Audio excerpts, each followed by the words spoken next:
संविधान, that is document of governance of a country. तो आज मैं मनोज कुमार पांडे, अधिवक्ता, पटना उच्च न्यायालय, आज मैं भारत के संविधान की चर्चा करूंगा विस्तार से, और इसमें मैं और देशों के संविधान के बैकग्राउंड के बारे में भी बताऊंगा कि संविधान जो है वो एक डॉक्यूमेंट ऑफ गवर्नेंस होता है किसी कंट्री को लॉफुली चलाने के लिए।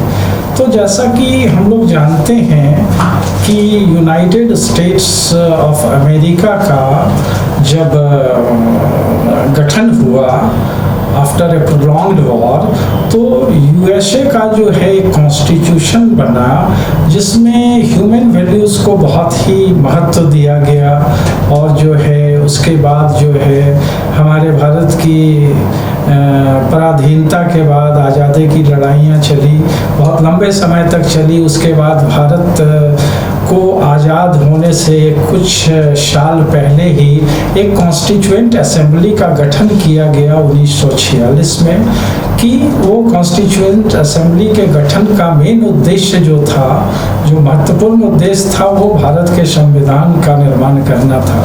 तो उस कॉन्स्टिट्यूएंट असेंबली में जो है कॉन्स्टिट्यूशनल ड्राफ्टिंग कमेटी के चेयरमैन जो है वो की जिम्मेदारी जो है वो दी गई बाबा साहेब अम्बेडकर को, और उसमें बहुत बड़ा रोल निभाया बीएन बरुआ साहब ने, जो कि एक बहुत ही कानूनविद थे उस समय के।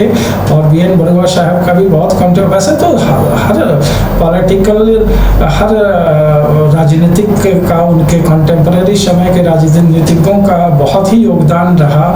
जैसे डॉक्टर राजेंद्र प्रसाद जी, जो कि बाद में चल के हमारे प्रेसिडेंट हुए, वो कॉन्स्टिट्यूएंट असेंबली के भी प्रेसिडेंट हुए थे। तो इस तरह से हर लोगों ने अपना अपना सहयोग दिया उस संविधान के निर्माण में। और ये संविधान जो हिंदुस्तान का है वो एकाएक नहीं बनाया गया। इस संविधान को बनाने में काफ़ी मशक्कत की गई है। संविधान सभा की कई बैठकें हुई, सारे प्रपोजल्स पे, सारे जो भी संविधान के इंग्रेडिएंट्स हैं उस पे अलग अलग चर्चा की गई।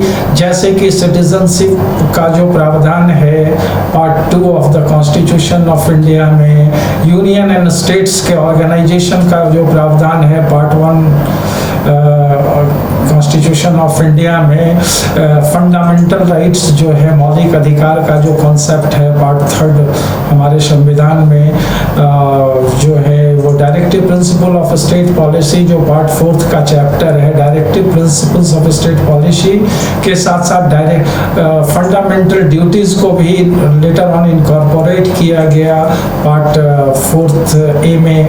तो लाइकवाइज जो है हर पार्ट पे जो है और हर ingredient of constitution of India पे लंबी डिबेट होती थी, और जितने भी सदस्य थे जो उस कमेटी में हुआ करते थे, जो संविधान सभा की कमेटी में हुआ करते थे, या जो संविधान सभा के मेंबर थे, उसको सबके सामने रखा जाता था, उस पर सुझाव मांगे जाते थे।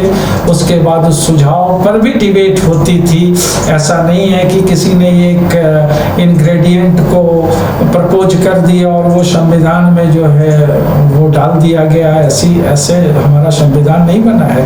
हर इंग्रेडिएंट्स पे डिबेट हुआ है, वो अप्रूव हुई है कॉन्स्टिट्यूएंट असेंबली से, तब जाके एक प्रारूप तैयार हुआ जिसकी ड्राफ्टिंग डॉक्टर भीमराव अंबेडकर साहब ने की, और उसके बाद जो है ये प्रपोजल को फिर रखा गया। उसके बाद इसके बनने में भी काफ़ी वक्त लगा था,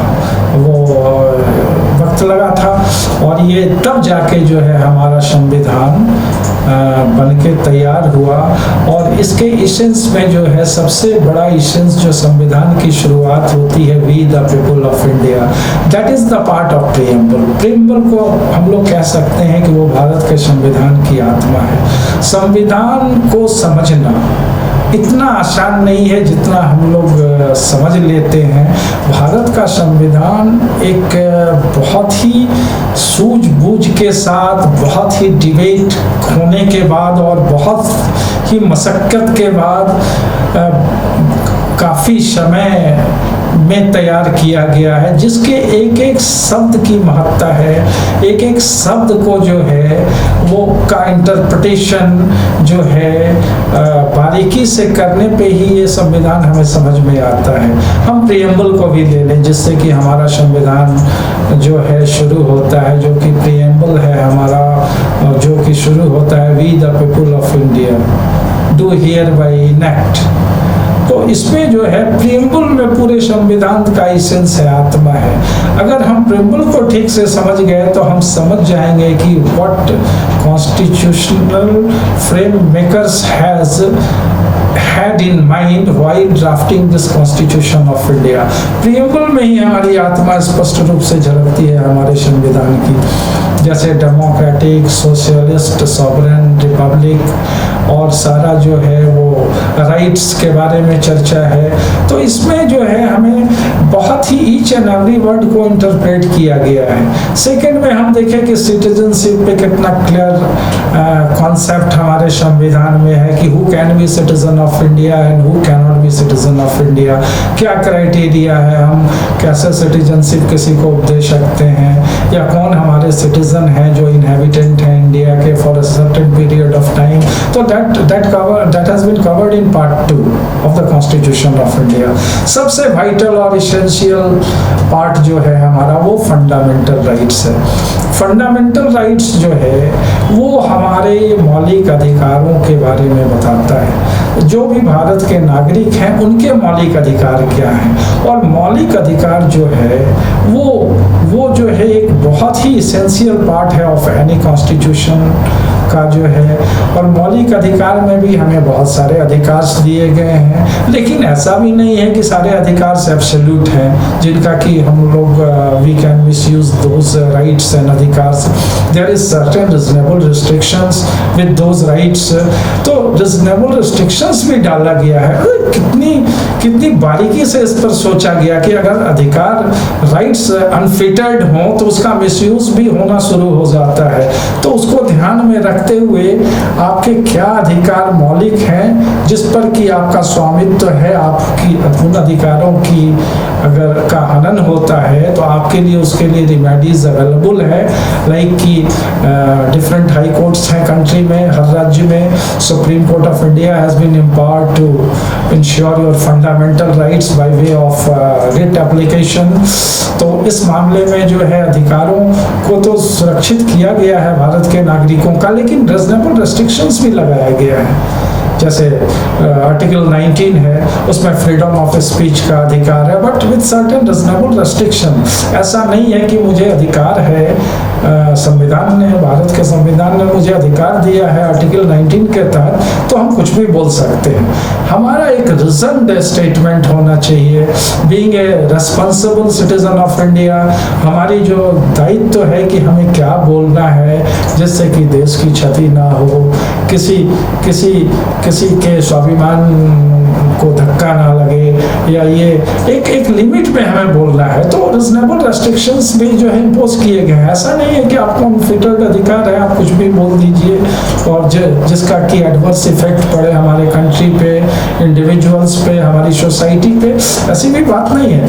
फंडामेंटल राइट्स में और भी आर्टिकल्स हैं, पार्ट 2 में, पार्ट 3 में, जैसे कि आर्टिकल 21 हमें जीने का अधिकार देता है। आर्टिकल 21 हमें जीने का अधिकार देता है। उसी तरह राइट टू इक्वालिटी 14 में है, 15 में भी है, अपॉर्चुनिटी ऑफ जो है opportunity in the services and all that. तो हर चीज़ को बड़ा बैलेंस्ड में बताया गया है। पार्ट 3 के ही जो शुरुआत होती है आर्टिकल 12, जो कि हमारे स्टेट के डेफिनेशन को डिफाइन करता है कि हु इज स्टेट हम किसे कहेंगे। तो ये 13 जो है वो सर्टेन अमेंडमेंट्स को लेके वो डिस्कस करता है आर्टिकल 13 कि अमेंडमेंट हो सकता है, किसका हो सकता है, किसका नहीं। इन in correlation with Article 368 जिसमें कि अमेंडमेंट का प्रोविजन है कि ये जो है सतत चेंजिंग सोसाइटी है, जो कि आज़ादी के समय तो संविधान बन गया, लेकिन सर्कमस्टेंसेस के साथ जो है सिचुएशंस भी बहुत बदलते गए। तो इसको ध्यान में रखते हुए 368 जो आर्टिकल है हमारी, उसमें पार्लियामेंट को, संसद को यह अधिकार दिया गया कि आप संविधान में अगर कुछ नई चीज़ें आती है जो कि, या कुछ ऐसी चीज़ें हैं जो ऑब्सोलीट हो गई हैं, जो पार्लियामेंट को लगता है कि नहीं इसमें परिवर्तन होना चाहिए, तो वो संविधान में परिवर्तन कर सकते हैं टू सम एक्सटेंट। उस पर सुप्रीम कोर्ट ने भी कहा है केशवानंद भारती जी के केस में कि संविधान में आप परिवर्तन कर सकते हैं, 368 के तहत अमेंडमेंट कर सकते हैं, बट देयर शुड बी जो है, जो बेसिक फीचर, जो एसेंस, जो आत्मा है संविधान की, आप उसे नहीं बदल सकते, क्योंकि आत्मा कभी बदलती नहीं है। आत्मा किसी चीज़ की, चाहे वो ह्यूमन लाइफ हो या आत्मा, तो आत्मा ही है, वो कभी चेंज हो नहीं सकती। तो basic feature of the constitution जो है, you can not change it. You can change any part which would benefit the society, benefit the country, but you cannot change the आत्मा of the constitution। तो संविधान जो है एक बहुत बड़ा डॉक्यूमेंट ऑफ गवर्नेंस है किसी कंट्री को चलाने के लिए, और खासकर भारत का जो संविधान है उसके सभी शब्दों, सभी उसके सेंटेंस में, इन एवरी वर्ड्स जो है, it needs proper interpretation. Only then one can understand the constitution of India. Bare perusal of the constitution of India will not suffice one to understand the constitution of India, but for understanding it properly, one will have to go through the each and every word of the Constitution of India in right perspective. Only then we would be able to understand the Constitution of India। और सारे पॉलीमैथ्स ने बैठ के इसको जो बनाया है, तो उन्होंने कुछ सोच के, इतने बड़े बड़े पॉलीमैथ और इतने बड़े बड़े कानूनविद ने बैठ के इसको बनाया है, तो हम इसको एक परयूजर में समझ नहीं सकते। इसके ईच एंड एवरी वर्ड को समझना होगा, और उसका इंटरप्रिटेशन राइट पर्सपेक्टिव में करने से ही हम उसे समझ सकते हैं। अदरवाइज संविधान को समझना बहुत आसान नहीं है, उसके लिए परसिवरेंस की जरूरत है, एंडेवर की जरूरत है, उसके लिए जो है हमारे डेडिकेशन की जरूरत है। अगर हम देश के एक वफादार सिटीजन हैं, नागरिक हैं, तो हमें हर नागरिक को भारत के संविधान को समझने की जरूरत है, और उसे राइट पर्सपेक्टिव में समझने की जरूरत है, उसका राइट इंटरप्रिटेशन करके समझने की जरूरत है। क्योंकि ये document of governance of India is not a very easy document. It is like a sacred religious text। If one want to understand, and one must understand the Constitution of India, if he want to be a very lawful citizen of this country, तो हर नागरिक को ये समझने की जरूरत है। इसी के साथ मैं अपनी बातें खत्म करता हूँ। धन्यवाद।